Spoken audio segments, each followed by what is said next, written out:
Assalamualaikum warahmatullahi wabarakatuh. Saudaraku yang saya cintai, saya banggakan, semakin banyak kelompok, semakin banyak lapisan masyarakat yang sudah tidak sabar dengan kelakuan Roy Suryo CS. Kali ini Peradi Bersatu mengultimatum Roy Suryo atas kedekatannya terus-terusan menyemburkan ujaran kebencian dan fitnah kepada Pak Jokowi terkait ijazahnya beliau. Peradi Bersatu mengultimatum pakar telematika Roy Suryo. Mereka mendesak Roy Suryo untuk berhenti membuat narasi ijazah palsu Presiden ke-7 RI Joko Widodo. Adapun ultimatum ini disampaikan langsung oleh Ketua DPN Peradi Bersatu, yakni Zefrijen Boy Kano. Ia menekankan bahwa Indonesia adalah negara hukum. Menurutnya, narasi yang dibangun tanpa disertai bukti-bukti valid adalah sebuah fitnah.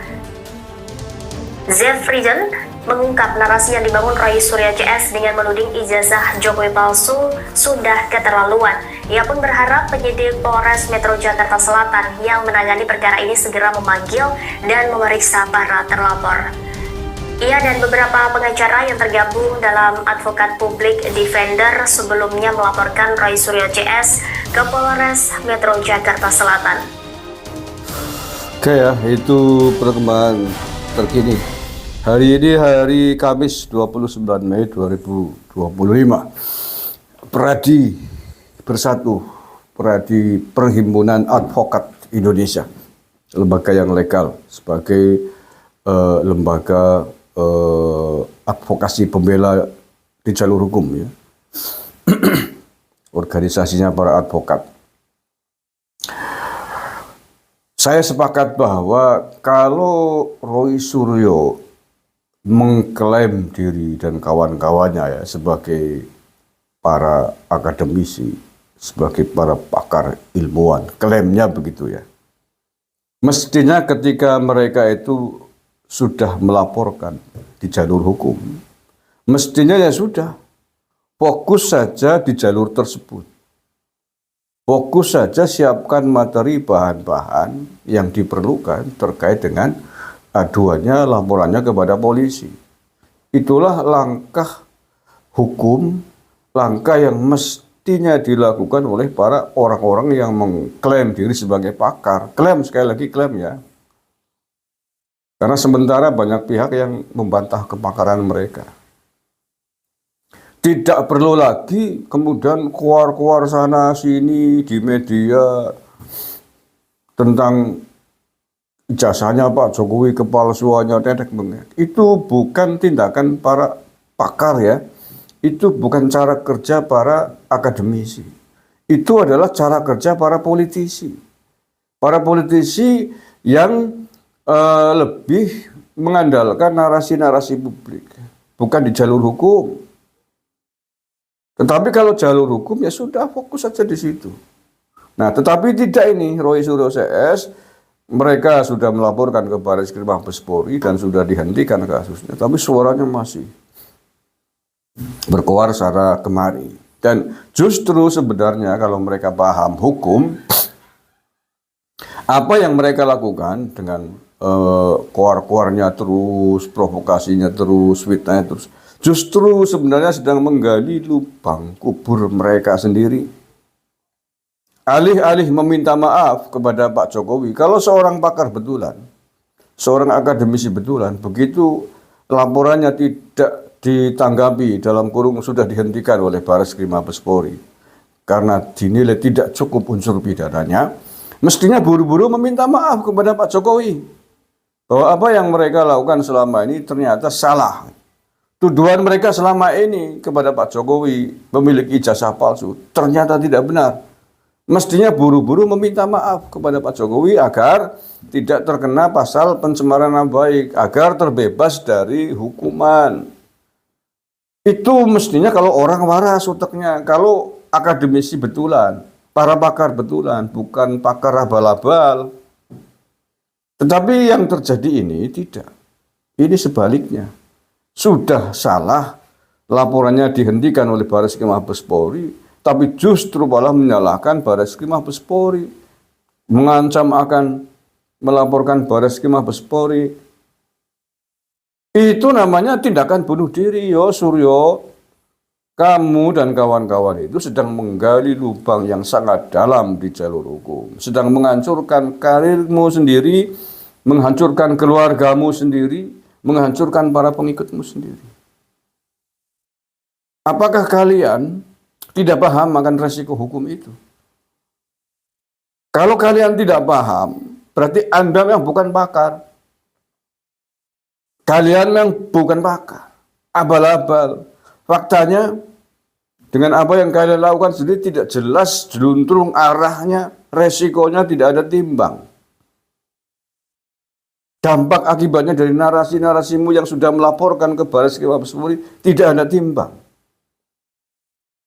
Ini bukti secara logis bahwa kalian memang bukan pakar.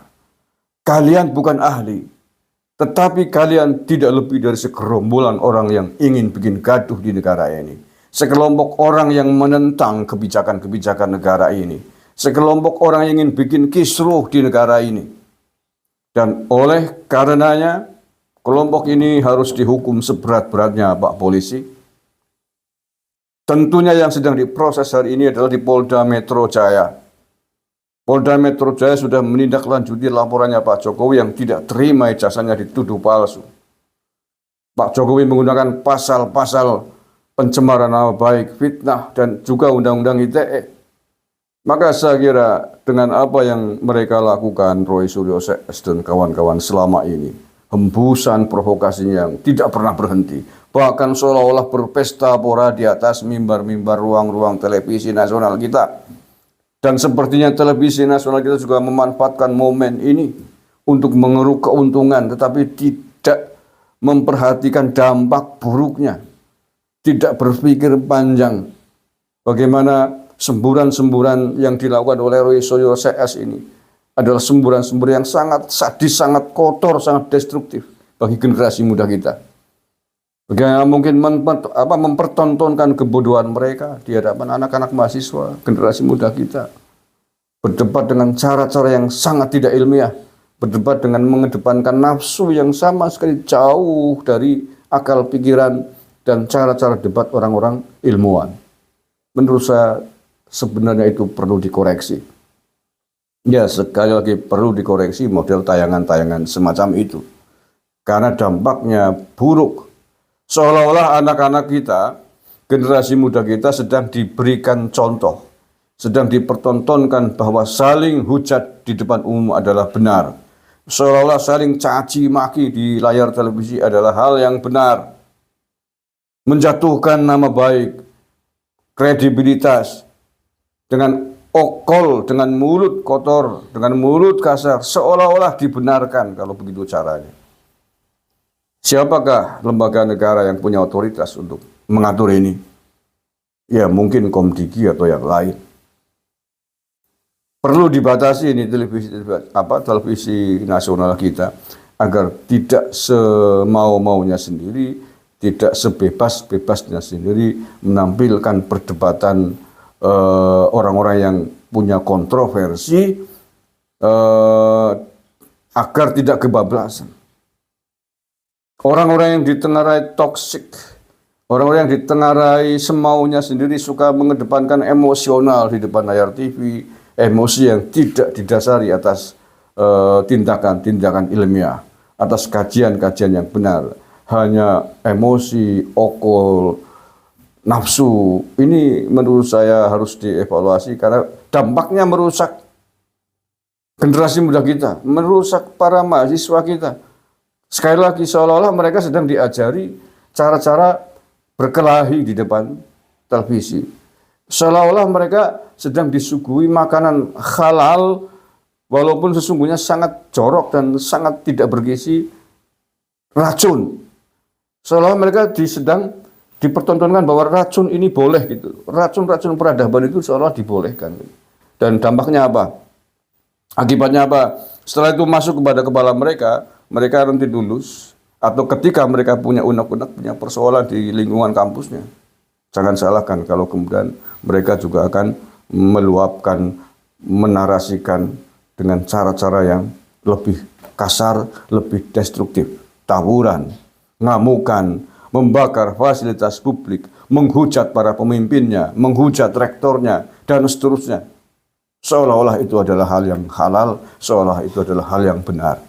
Karena telah dicontohi, diberikan contoh oleh para elitnya di negara ini. Assalamualaikum warahmatullahi wabarakatuh.